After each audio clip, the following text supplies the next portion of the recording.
dahil sa gipit na nga itong ang buhay nila Gabo ay dumiskarte na nga itong si Betchay upang sa gayon nga makakalap siya ng pera pampaopera nga nito ni Rudy dahil agaw buhay na nga ang kanyang kalagayan. Kaya nagtungo nga siya dito nga kina Pakito upang sa gayon nga ay dumiskarte ng pera.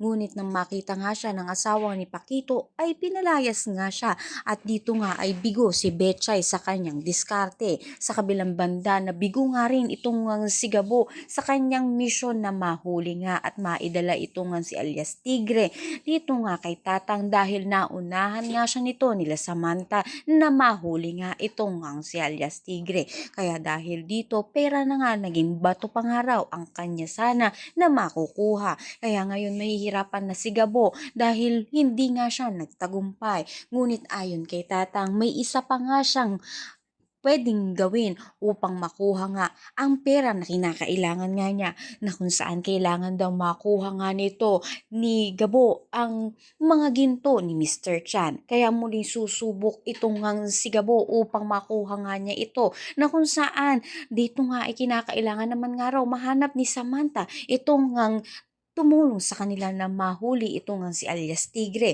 Kaya naman pakatutukan na naman nga natin dito ang muli na naman nga nilang pagkukrus ng landas. Ang lahat na yan abangan natin. Maraming salamat sa inyong panood.